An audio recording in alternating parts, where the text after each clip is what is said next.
જૂનાગઢ જિલ્લાના વંથલી તાલુકાના કણજા ગામમાં પ્રવેશવાના મુખ્ય માર્ગ પર નવનિર્મિત પુલનું નિર્માણ કાર્ય અચાનક અટકી પડતા ગ્રામજનોએ ભારે મુશ્કેલીઓનો સામનો કરવો પડી રહ્યો.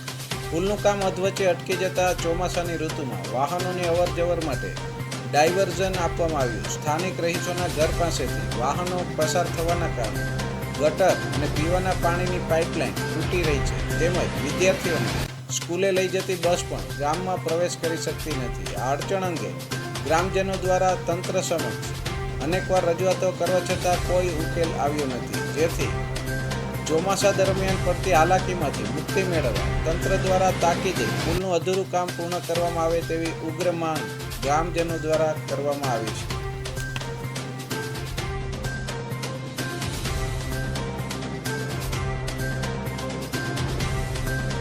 સર્વિસ તોડી નાખી હતી.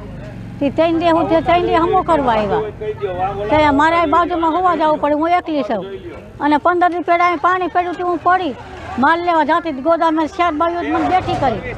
તેદુનો જ મારો પગ દુખે છે. બાજુવાળા ધ્યાન મારું રાખે છે. અને નાના નાના છોકરા આખો દી રેક રમતા હોય. ના રમેશભાઈનું ઘૂંઘરું તૂટી ગયું તો 3 મહિના થયા. 2000 એને દીધો તો હમો કરી દીધો.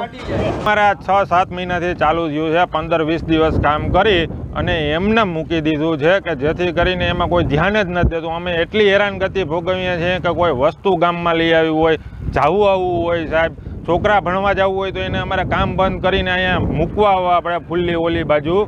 ત્યારે છોકરાઓની બસ કેમ કે અંદર આવે નહીં તો શું કરવું સાહેબ, અહીંયા જ મૂકવા આવવા પડે.